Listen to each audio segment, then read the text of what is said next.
योहानाचं शुभवर्तमान अध्याय 11 वचन 41 आणि 42 मी वाचतो, सर्वांनी लक्ष द्या. ह्यावरून त्यांनी धोंड काढली. तेव्हा येशूने दृष्टी वर करून म्हटले, हे बापा, तू माझे ऐकले म्हणून मी तुझे आभार मानतो. मला माहीत आहे की तू सर्वदा माझे ऐकतोस. तरी जो लोकसमुदाय सभोवती उभा आहे त्यांच्याकरिता मी बोललो, ह्यासाठी की तू मला पाठविले आहे असा त्यांनी विश्वास धरावा. Hallelujah, hallelujah, hallelujah, hallelujah, hallelujah, hallelujah, hallelujah, hallelujah, hallelujah, hallelujah. प्रभू येशू ख्रिस्ताने केलेल्या प्रार्थनेतले हे शब्द आहेत. प्रभू येशू ख्रिस्त प्रार्थना करताना वरती म्हणजे स्वर्गाकडे दृष्टी करून म्हणाला की हे बापा, तू माझं नेहमी ऐकतो म्हणून मी तुझे आभार मानतो आणि तू सर्वदा माझं ऐकतोस हेही मला माहिती आहे. परंतु ही प्रार्थना मी मुद्दाम अशासाठी करत आहे की माझ्या अवतीभोवती जो लोकसमुदाय उभा आहे त्यांना हे पटावं, त्यांचा हा विश्वास व्हावा की तू मला पाठवलेला आहे. घटना अशी आहे की येशू ख्रिस्त 2000 वर्षापूर्वी मनुष्य रूपात या जगामध्ये होता आणि तारणाची जी योजना होती, मनुष्याच्या तारणाची जी योजना होती, जी परमेश्वरीय योजना होती, जी परमेश्वराने बनवली होती, ती योजना पूर्ण करण्यासाठी प्रभू येशू ख्रिस्त या जगामध्ये मनुष्य रूपात आला आणि त्याने या पृथ्वीवरती परमेश्वराची योजना राबवली. इतकंच नव्हे तर परमेश्वराच्या हृदयामध्ये असलेल्या सर्व गोष्टी त्याने आपणासमोर, आपल्या मानवासमोर त्यांनी प्रगट केल्या. परमेश्वराची दया, परमेश्वराची करुणा आणि परमेश्वराच्या प्रेमाची चरमसीमा ती काय, ती प्रभू येशू ख्रिस्ताने या जगाला दाखवून दिली. त्याच्या प्रेमाची चरमसीमा ही आहे की परमेश्वराचा पुत्र जो स्वतःमध्ये निष्पाप, निष्कलंक आणि निर्दोष असतानाही त्याने तुमच्या आणि माझ्या पापांसाठी वधस्तंभ उचलला आणि आपला प्राण त्या वधस्तंभावरती दिला आणि त्याने रक्त वाहिलं. आणि आज घटना अशी आहे, त्या वाहणाऱ्या रक्तावरती जो विश्वास ठेवतो त्याच्या पापांची क्षमा होऊन तो स्वर्ग राज्यासाठी पात्र ठरतो. आणि हे कार्य जेव्हा येशू ख्रिस्त मनुष्य रूपामध्ये असताना करत होता तेव्हा त्याच्यासोबत त्याच्याद्वारे एक घटना घडली जो बायबलमधला सगळ्यात प्रख्यात असा सुंदर चमत्कार आहे. लाजर नावाचा माणूस ज्याला मरून 4 दिवस झाले होते आणि लाजर बेथानी गावातला राहणारा होता. बेथानी गावातली सर्व लोक येशू ख्रिस्ताचा तीव्र विरोध करायचे, तीव्र विरोध, इथपर्यंत की ते येशूला आणि येशूच्या शिष्यांना दगडमार करू पाहत होते, जीवे मारू पाहत होते आणि कसे बसे येशू आणि त्याचे शिष्य त्या गावातून निघाले. परंतु बेथानी गावातलं लाजराचं कुटुंब मात्र येशूवर विश्वास ठेवणारं होतं. अख्खा गाव विरोधात आहे, अख्खा गाव पेटून उठलेला आहे येशूविषयी. कारण तिकडल्या शास्त्री फरुशांनी जे येशूचा विरोध करायचे किंवा येशू त्यांना पसंत नव्हता, कारण लोक शास्त्री फरुशांना सोडून येशूच्या मागे जायचे आणि ते त्यांना पसंत नव्हतं. त्यांचं मत होतं की आम्ही तर शास्त्रांचे जाणते, आम्ही तर परमेश्वराच्या वचनांचे जाणते, लोकांनी आमच्याकडे यायला पाहिजे, तर त्या कोवळ्या तरुण मुलाकडे काय जातात त्याच्या मागे. आणि म्हणून त्यांना येशूचा राग होता आणि येशूच्या बोलण्याचा चुकीचा अर्थ काढून त्यांनी बेथानी गावातल्या लोकांना भडकवलं होतं, इतकं की ते येशूला आणि येशूच्या शिष्यांना दगडमार करू पाहत होते. बायबल म्हणतं की एवढा विरोध असतानासुद्धा त्या गावामध्ये एवढा विरोध असतानासुद्धा लाजराचं कुटुंब मात्र येशूवर विश्वास ठेवून होतं. ते येशूशी चिटकून होतं. त्यांनी येशूला सोडलं नाही. त्यांनी गावाची पर्वा केली नाही, गावातल्या लोकांची पर्वा केली नाही, त्यांनी त्या विरोधाची पर्वा केली नाही, त्या वाळीत टाकण्याची पर्वा केली नाही. त्यांना फक्त हेच दिसत होतं की जो येशू आमच्या घरी येतो तो साधारण माणूस नसून देवाचा पुत्र आणि आमचा तारणारा आहे. आणि मग काळांतराने हा लाजर, ह्या कुटुंबातला लाजर मरण पावतो. लाजराच्या कुटुंबाचं आणि परमेश्वर प्रभू येशू ख्रिस्ताचं नातं फार घनिष्ठ होतं, चांगला संबंध होता. कारण येशूला माहिती होतं की यांच्या गावात एवढा विरोध असतानासुद्धा ह्यांनी जीवाची पर्वा केली नाही, यांनी स्वतःच्या कुटुंबाची पर्वा केली नाही, तर थेट यांनी माझ्यावरती विश्वास ठेवलेला आहे. आणि त्या विश्वासपूर्ण क्रियेमुळे त्या कुटुंबाचं आणि येशूचं नातं फार जवळचं झालं होतं. आणि मग पुढे बायबल म्हणतं की त्याला येशूचा मित्रसुद्धा संबोधलं गेलं. हा लाजर कालांतराने आजारी पडतो, लाजर मरण पावतो आणि गावातली लोक त्याची उत्तरक्रिया करतात आणि त्याला शिस्तीबद्ध पद्धतीमध्ये एका गुफारूपी कबरेमध्ये ठेवून देतात. आणि मग येशूला हे कळतं, येशूला माहिती होतं की लाजर मरण पावलेला आहे. येशू तिकडे येतो, येशूचे शिष्यसुद्धा तिकडे असतात, त्या कबरेच्या बाहेर असतो आणि कबरेच्या अवतीभवती तिकडे गावातली लोकंसुद्धा आलेली असतात. त्या लाजराच्या 2 बहिणी मार्था मरिया, सगळं शांत वातावरण आहे. आणि बेथानी गावातली लोक येशूकडे एकटक नजर ठेवून आहेत की आता हा काय करतोय, हा तर लई मोठा सांगायचा ना, ह्याने आंधळ्यांचे डोळे उघडले होते, मग ह्याला याच्या मित्राचं मरण थांबवता नाही आलं का? ह्याने तर आम्ही ऐकलंय की बऱ्याच लोकांना ह्यानी जेवायला दिलं होतं 5 भाकरीने 2 माशांच्याद्वारे, ह्याला याच्या मित्राला आजारातून बरं करता नाही आलं का? बघूया काय करतोय. त्यांची एकटक नजर येशूकडे आहे. करड्या नजरेने ती येशूकडे बघतात आणि येशूला बरोबर माहिती आहे की काय चाललं इकडे. येशूला बरोबर माहिती आहे की हे लोक माझ्याकडे काय नजरेने पाहत आहेत. येशू ख्रिस्ताच्या डोक्यामध्ये, येशू ख्रिस्ताच्या योजनेमध्ये एक वेगळीच काहीतरी योजना होती, एक वेगळा प्लान होता परमेश्वराचा त्या गावासाठी, त्या गावातल्या लोकांसाठी. कारण कुठल्याच माणसाचा नाश व्हावा ही देवाची इच्छा नाही आहे. बायबल म्हणतो कोणाचा नाश व्हावा ही त्याची इच्छा नाही, तर सर्वांनी पश्चाताप करावा ही त्याची इच्छा आहे. बेथानी गावातली लोक माझे विरोधी आहेत, पण ते देवाने निर्माण केलेले आहेत. त्यांच्यामध्ये फुंकलेला श्वास हा माझ्या परमेश्वराचा आत्मा आहे, हे सुद्धा वाचले गेले पाहिजेत. आणि त्यांना वाचवण्यासाठी, त्यांचं तारण करण्यासाठी देवाकडे भारदस्त एक योजना होती. ती योजना आता चालू आहे. काय? लाजर मेलेला आहे, लाजराच्या कबरेच्या बाहेर, लाजराला मरून 4 दिवस झालेत, लाजराच्या कबरेच्या बाहेर येशू आहे, लाजराच्या बहिणी आहेत आणि सर्व गाव गोळा झालेला आहे तिकडे. आणि मग येशू म्हणतो धोंड काढा. तेव्हा त्या लाजराची बहीण म्हणते की धोंड कसं काढणार, 4 दिवस मरून झालेले, त्याला दुर्गंधी पसरेल, अमकं तमकं बरंच काही तिने गणितं सांगितली. येशू म्हणाला मी तुला सांगितलं नव्हतं का? कधी? जेव्हा येशूचं आणि त्यांचं बोलणं चालणं होतं, पुरा गाव विरोधात असताना सुद्धा हे कुटुंब येशूशी चिटकून होतं. आणि जेव्हा येशूचं त्यांच्याकडे येणं जाणं होतं त्यावेळेला येशू त्यांच्याशी देवाच्या गोष्टी बोलायचा, परमेश्वराच्या मनातल्या गोष्टी बोलायचा. आणि त्याच्यामध्ये त्यांनी कधीतरी सांगितलं असणार की जेव्हा आपण देवावरती विश्वास ठेवतो तेव्हा आपण देवाचा गौरव पाहतो. त्या गोष्टीची येशूने तिला आठवण करून सांगितली की मी तुला सांगितलं नव्हतं काय? विश्वास ठेवशील तर देवाचे गौरव पाहशील. तेवढ्यात ती धोंड काढायची परवानगी देते, तिची ट्यूब पेटते. बरोबर बोलतोय, यांनी सांगितलेलं आहे. धोंड काढायची परवानगी देते, धोंड काढली जाते. आता धोंड आहे तो दगड नाही छोटा, धोंड काढतायत. येशूचे शिष्य एका बाजूला ढकलतायत आणि तेवढ्यात आजचं वचन आहे, येशू स्वर्गाकडे बघून प्रार्थना करतो. प्रार्थनेमध्ये काय सुंदर शब्द आहेत त्याचे. तर म्हणतो हे बापा तू माझं नेहमी ऐकतो, मी तुला धन्यवाद देतो आणि तू सर्वदा माझं ऐकतोस, त्याबद्दलही मी तुला धन्यवाद देतो. येशू आभार मानतोय परमेश्वर पित्याचे. का? कारण तू माझे नेहमी ऐकतो. त्या बायबलमध्ये लिहिलं आहे बापा तू माझे ऐकले म्हणून मी तुझे आभार मानतो. मला माहीत आहे की तू माझं सर्वदा ऐकतोस. आणि असं प्रार्थना झाल्यानंतर तोपर्यंत धोंड तिकडनं बाजूला काढली जाते. लोक एकटक बघत आहेत. येशू ख्रिस्त हात पुढे करून म्हणतोय लाजरा बाहेर ये. 4 दिवस मरून पडलेला लाजर जिवंत होऊन बाहेर येतो. आणि मग त्या गावातली लोक अचंबित होतात. बायबल असं म्हणतं पुरा गाव विरोधात होता, परंतु हा चमत्कार जेव्हा बघितला तेव्हा त्या गावातली अर्धी लोक येशूवर विश्वास ठेवायला लागली. ते पण म्हणायला लागली की हाच जिवंत देवापासून आलेला जो मसिया, जो तारणारा, जो उद्धारकर्ता आहे. आता ज्यांनी विश्वास ठेवला त्यांना माहिती होतं की ह्या लाजराला आम्हीच पुरलेला आहे, ह्या लाजराला आंघोळ आम्हीच घातलेली आहे, या लाजराला तागाची वस्त्र आम्हीच घातलेली आहेत, या लाजराला सुगंधी द्रव्य आम्हीच लावलेली आहेत. यांच्या घरामध्ये हा जेव्हा मेला होता घरामध्ये, तेव्हा घरातून आम्ही कबरेपर्यंत आम्हीच आणलेला आहे. नाकारणार कसे ते? 4 दिवस लाजर नावाचा माणूस एका अशा खोलीमध्ये, एका अशा गुफेमध्ये होता जिकडे हवासुद्धा आरपार होत नाही. म्हणूनच तर लाजराच्या बहिणीने धोंड काढायची परवानगी दिली नव्हती, कारण धोंड काढली तर दुर्गंधी पसरणार. परंतु आजचा विषय वेगळा आहे. आजचा विषय येशूची प्रार्थना. येशू म्हणतोय हे बापा तू माझे ऐकले त्याबद्दल मी तुझे आभार मानतो आणि तू सर्वदा माझं ऐकतोस. मला माहिती आहे. येशू काय म्हणतोय? मला माहीत आहे की तू सर्वदा माझं ऐकतोस. येशूच्या जीवनातलं सगळ्यात मोठं यशाचं रहस्य आज आपण शिकत आहोत. येशूसारखा सगळ्यात यशस्वी माणूस आजपर्यंत जगाने ना पाहिला आणि ना पाहू शकत. येशूसारखं यशस्वीपणाचं जीवन कोणाचंच नाही आहे. पुऱ्या जगाचा इतिहास उचलून बघा, जगाचा इतिहास वाचा की येशूसारखं यशस्वी जीवन कोणच जगलेलं नाही आहे.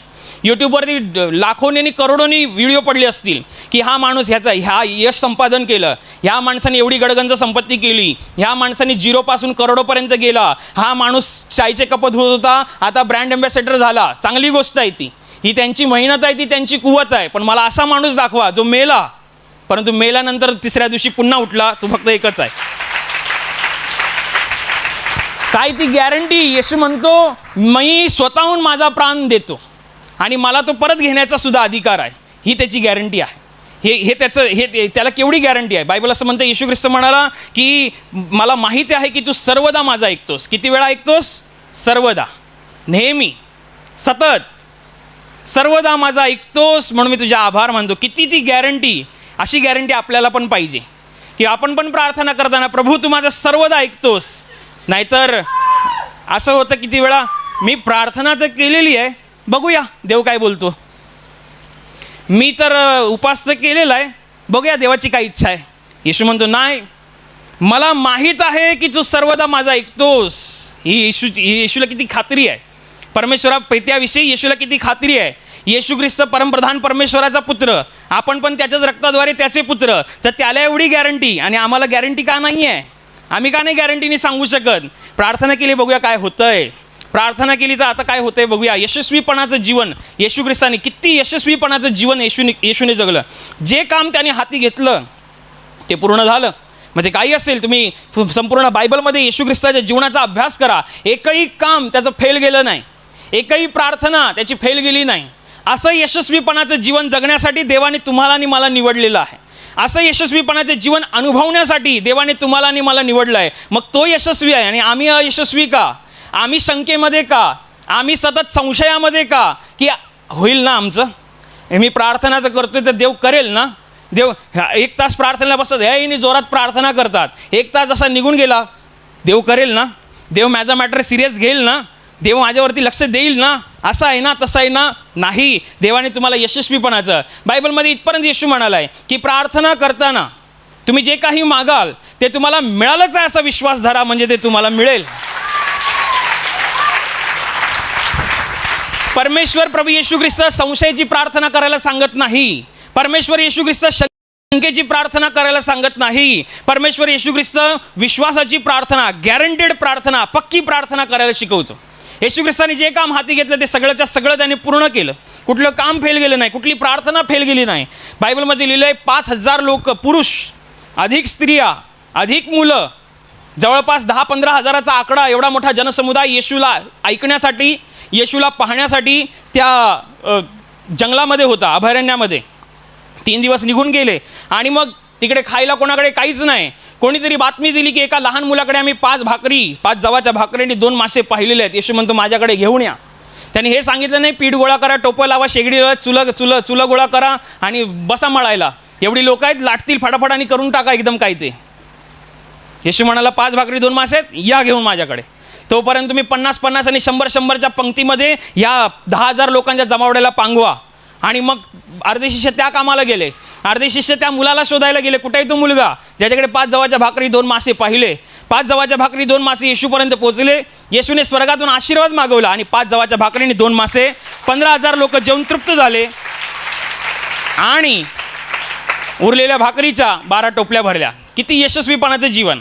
आपण एखादं काम हाती घेतल्यानंतर अरे ते जाईल ना, शिगेला जाईल ना, पूर्ण होईल ना, की मध्येच मी सोडून देऊ, मध्येच काय गडबड झाली तर, असं झालं तर, तसं झालं तर. येशू नाही, 5 जवाच्या भाकरीने 2 मासे, एका भाकरीचे 1000 तुकडे केले तर 1000 लोकांना पुरणार. पण ते भाकरीचे तुकडे किती पाहिजेत? माणसाचं पोट भरेल एवढं. असं तर होणारच नाही, अशक्य आहे. गणिताची सगळी समीकरणं येशू ख्रिस्ताने एका चमत्कारात तोडून काढली. हा चमत्कार एका 4 लोकांच्या मध्ये झालेला नव्हे. हा चमत्कार फक्त शिष्यांच्या पुढे झालेला नव्हे. 15,000 लोकांच्या जनसमुदायाने आपल्या डोळ्यांनी बघितलं की 5 जवाच्या भाकरीने 2 मासे येशूने आशीर्वाद मागवला आणि सगळे खाऊन तृप्त झाले. 4 दिवस मरून पडलेला लाजर, जी आताच तुम्ही बातमी वाचली, त्याच्या कबरेच्या बाहेर उभा राहून जसं काही जणू एक माणूस झोपलेला आहे, झोपलेल्या माणसाला हाक मारून जसं उठवतात तसं 4 दिवस मरून पडलेल्या माणसाला येशूने सांगितलं लाजरा बाहेर ये, आणि मेलेला लाजर बाहेर आला. किती मोठं हे यशस्वीपणाचं जीवन आहे, किती मोठं. तो स्वतःमध्येच किती मोठा यशस्वी आहे की त्यांनी मरण सोसलं, त्यांनी मरण यातना सोसल्या, परंतु मरण त्याला जास्त वेळ गिळून ठेवू शकलं नाही. म्हणून त्याच्यावरती जास्त वेळ सत्ता गाजवू शकलं नाही. तर बायबल म्हणतं मरणाच्या 3ऱ्या दिवशी तो गौरवण्याशी उठला, तो पुनरुत्थित झाला. एवढं यशस्वीपणाचं जीवन त्याने जगलेलं आहे. तेच जीवन जगण्यासाठी त्याने तुम्हाला आणि मला पाचारण केलेलं आहे. त्याने तुम्हाला आणि मला त्याच्या जवळ केलेलं आहे, कारण त्यांनी ज्याच्यावरती विश्वास ठेवला आणि आपण ज्याच्या नावाने एकत्र झालेलं आहे तो साधासुद्धा माणूस नाही आहे, तो कोणी सोम्या गोम्या नाही आहे. बायबल असं म्हणतं स्वर्ग त्याचं राजासन आणि पृथ्वी त्याचं पदासन आहे. अशा परमेश्वराची आम्ही मुलं आहोत. जर शाश्वत काम करणाऱ्या परमेश्वराची आपण मुलं आहोत तर आपण शंकेमध्ये का जागा? जर शाश्वत परमेश्वराचे आपण जर मुलं आहोत तर सतत निराशेमध्ये का जागा? अशी येशूसारखी गॅरंटी पाहिजे, हे बापा तू सर्वदा माझा ऐकतोस. किती वेळा? सर्वदा. एकदा दोनदा नव्हे, 10 प्रार्थना केल्या त्याच्यातली एकच प्रार्थना पूर्ण झाली, 20 प्रार्थना केल्या त्याच्यातल्या 2च प्रार्थना पूर्ण झाल्या. सर्वदा, नेहमी, सतत. म्हणजे परमेश्वर पित्याचं येशूकडे किती बारीकाईने लक्ष होतं, अगदी तेवढंच लक्ष आपल्याकडे पण आहे. मग येशूच्या जीवनामध्ये आणि आपल्या जीवनामध्ये एवढी तफावती का? येशूच्या जीवनामध्ये आणि आपल्या जीवनामध्ये एवढा फरक तो का? येशूने सांगितलेलं आहे. त्याच्या जीवनातलं यशस्वी जीवनाचं मागचं रहस्य सहसा फॉर्म्युला कोण सांगत नाही. सिक्रेट, माझ्या ह्या यशाचं सिक्रेट कोण सांगायला मागत नाही. त्यांना असं वाटतं मी जर सिक्रेट शेअर केला तर तो पण ते वापरेल आणि तो पण श्रीमंत होईल, तो पण मोठा माणूस होईल, तो पण कुठला तरी प्रसिद्ध माणूस होईल. परंतु येशू ख्रिस्त जो स्वर्ग आणि पृथ्वीचा मालक, ज्याने स्वतःमध्ये यशस्वीपणाचं जीवन जगलं, तो सिक्रेट सांगतोय. सिक्रेट आहे योहानाचं शुभवर्तमान अध्याय 8 वचन 29 मध्ये. त्यांनी सांगितलं आहे त्याने मला एकटं सोडलं नाही, कारण त्याला जे आवडते ते मी सर्वदा करीतो. वचन आहे योहानाचं शुभवर्तमान अध्याय 8 वचन 29. ज्याने मला पाठवले तो माझ्या बरोबर आहे, त्याने मला एकटे सोडलं नाही, कारण जे त्याला आवडते ते मी सर्वदा करीतो. इकडे पण सर्वदा शब्द आहे. सर्वदा फक्त लक्षात ठेवा. येशू म्हणतो तू माझं सर्वदा ऐकतोस, आणि येशू इकडे म्हणतोय यशाचं रहस्य हे आहे की त्याला जे आवडते ते मी सर्वदा करतो. किती वेळा करतो? सर्वदा. एकदा दोनदा नव्हे, मूड झाला तर नव्हे, गरज पडली तर नव्हे, मी संकटात अडकलो तर नव्हे. येशू म्हणतोय मी सर्वदा, त्याला जे आवडतं ना ते मी सर्वदा करत असतो.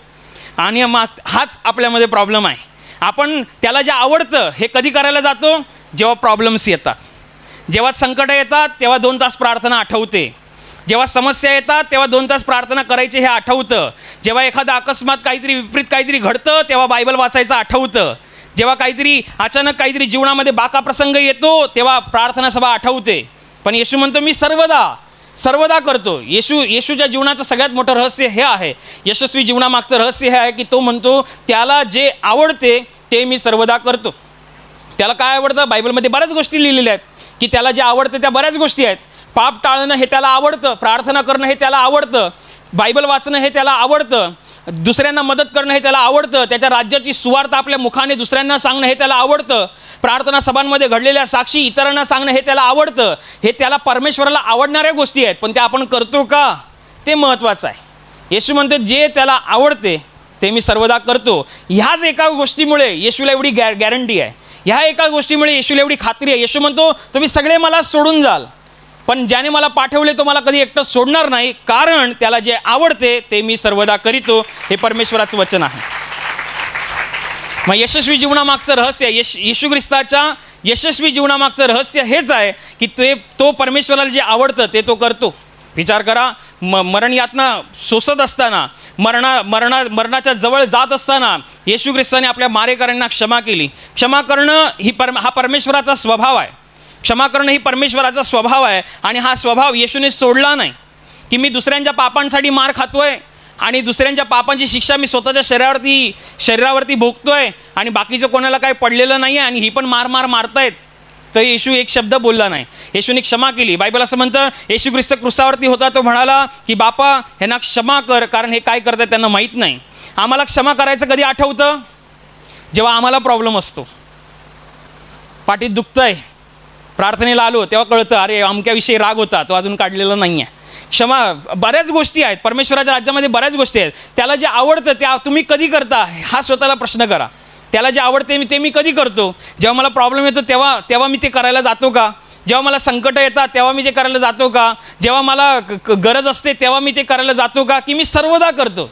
सर्वदा. तुमच्याकडे तुमच्या जीवनात दुःख असोत किंवा नसोत तुम्हाला प्रार्थना करायचीच आहे. तुम्हाला गरज, तुमच्या जीवनाला स्वतःला गरज वाटोत की न वाटोत, पण प्रार्थना सभांमध्ये येऊन भाग घ्यायचाच आहे, कारण हे देवाला आवडतं. इकडे काय तुम्हाला मी प्रशस्तीपत्रक देणार नाही आहे, सर्टिफिकेट देणार नाही की तू रोज येतोस, चांगली गोष्ट आहे. तुम्हाला सर्टिफिकेट जर मिळणार ना तर ते स्वर्गाच्या राज्यातून मिळणार, कारण तुम्ही त्याला जे आवडतं ते करता. इकडे तोच मोठा आहे. परमेश्वर तुम्हाला त्याच्या राज्यातून ती गोष्ट देणार, परंतु आपल्याला ते करता आलं पाहिजे. गरज वाटली, मूड झाला, आता माझ्याकडे फावला वेळ आहे मग मी ते करतोय, नाही. तुम्हाला तुमचं मन मानवत नाही तर नाही मानत. तुमच्या जीवनाला गरज असोत नाही असोत, आजार येवत नाही येवत, संकट निघून जावत की नाही जावत, पण मला हेच करायचं आहे की जे त्याला आवडतं ते मी सर्वदा करतो. येशू ख्रिस्ताच्या जीवनात ही जी दुःख नव्हती. येशू ख्रिस्ताने शेवटच्या आपल्या आयुष्याच्या शेवटच्या वेळेला येशू ख्रिस्ताने फार आपल्यासाठी मरण यातना सोसल्या, पण त्याच्या अगोदर होती नव्हती येशू ख्रिस्त लगातार प्रार्थनेमध्ये होता. एवढा तो देवाचा पुत्र बायबलमध्ये लिहिलेला आहे की तो रात्री प्रार्थनेला बसायचा, तो सकाळी भोरला उठायचा, अशी त्याची प्रार्थना होती. तो तर स्वर्ग आणि पृथ्वीचा मालक. आपण असं म्हणू शकतो त्याला काय प्रार्थनेची गरज आहे, पण त्याने आपल्याला सवय लागावी म्हणून त्याने दाखवलेलं आहे की परमेश्वराच्या हुजुरीमध्ये बसणं, परमेश्वराच्या उपस्थितीमध्ये बसणं किती महत्त्वाचं आहे हे त्याने त्याच्या जीवनातून दाखवलं.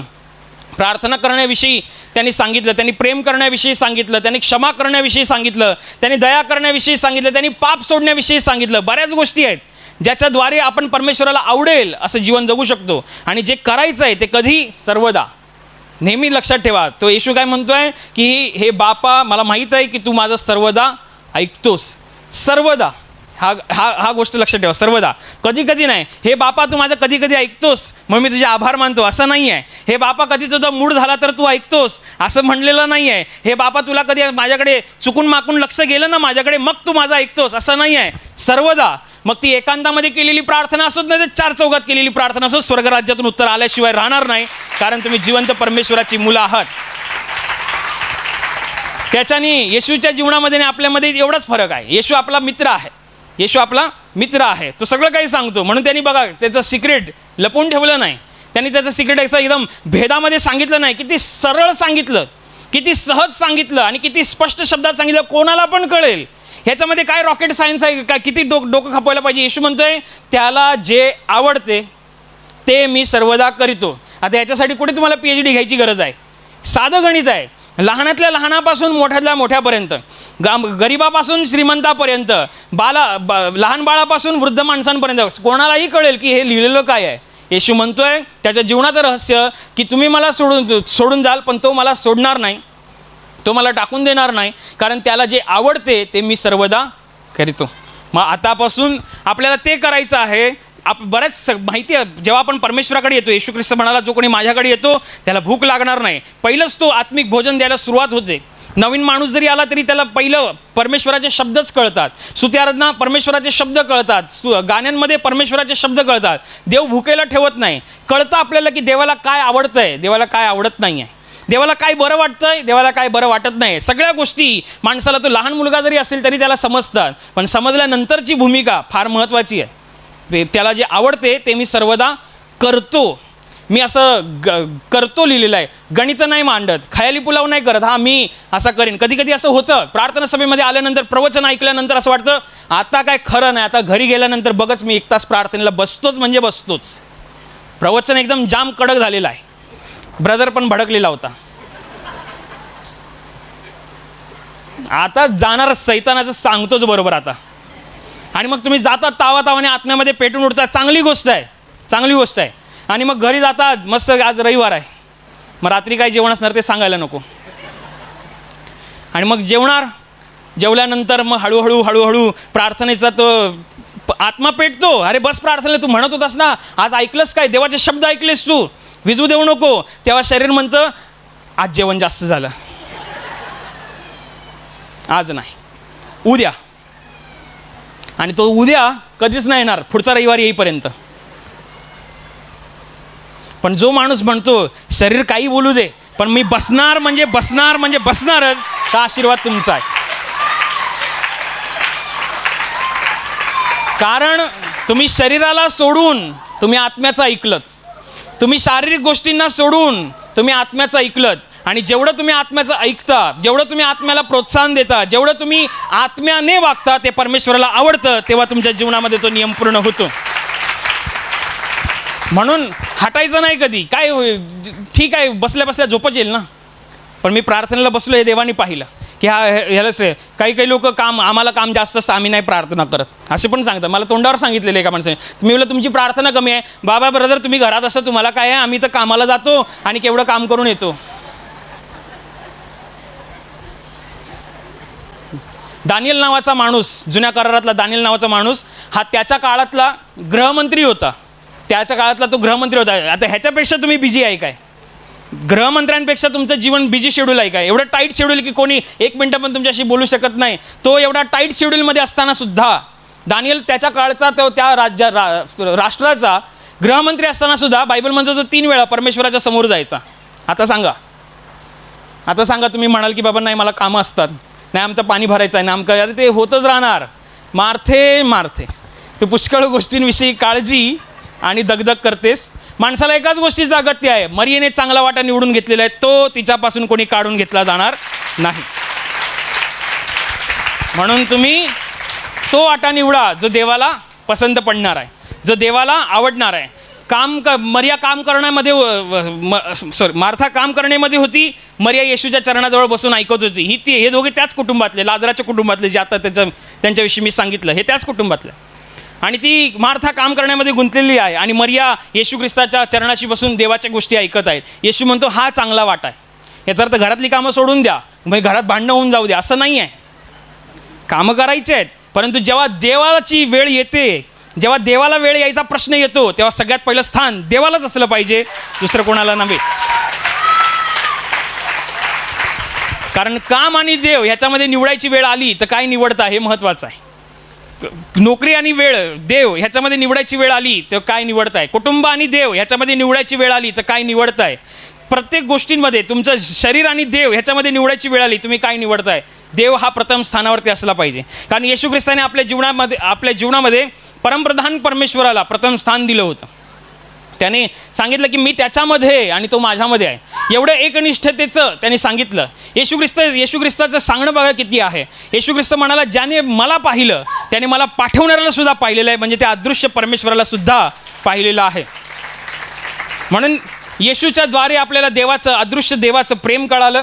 येशूच्या द्वारे आपल्याला अदृश्य देवाची, त्या परमप्रधान परमेश्वराची आपल्याला योजना कळाली, त्याचं हृदय कळालं आणि त्याच्यानुसार आपण जगतोय. किती सहज करून ठेवलं येशूने की सगळंच त्यांनी आपल्याला सांगितलेलं आहे. येशूच्या काळात आपण आहोत. येशूच्या अगोदरचे संदेश होते, त्यांच्याशी देव टप्प्याटप्प्याने बोलायचा, थोडं बोलायचा. येशू ख्रिस्ताने तर पूर्ण गाईड दिलेला आहे.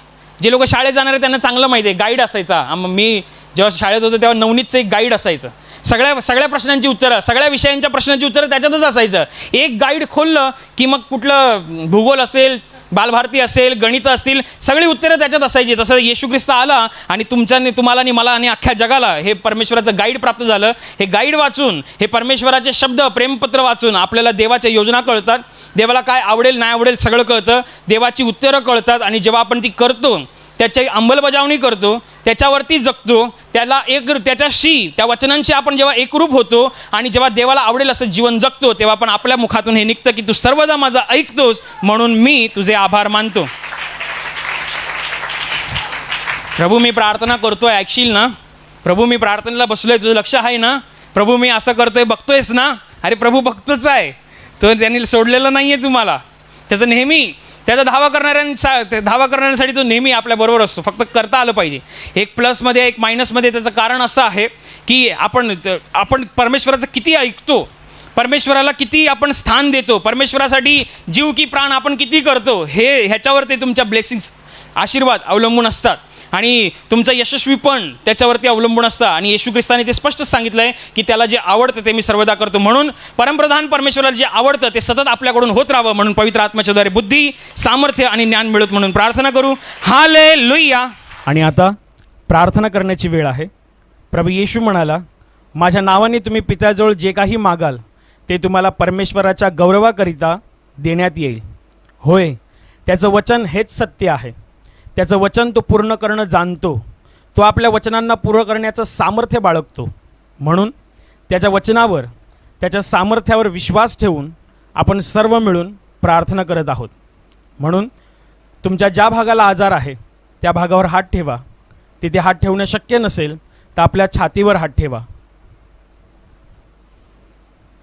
तुमच्या जीवनातील आणि शरीरातील प्रत्येक दुःख, संकट आणि आजार प्रभू येशूच्या पवित्र नावाने या क्षणाला नष्ट होत, तुमच्या जीवनातील बंधनं आणि श्राप प्रभू येशूने वाहिलेल्या त्याच्या पवित्र रक्ताद्वारे या क्षणाला तुटून जावत, तुमच्या जीवनातील समस्या आणि सैतानाचा भयावह अंधार प्रभू येशू ख्रिस्ताच्या दिव्य आणि पवित्र प्रकाशामध्ये पूर्णपणे नष्ट होत, तुमच्यावर, तुमच्या कुटुंबावर प्रभू येशू ख्रिस्ताचे महान आशीर्वाद येऊत. आमेन.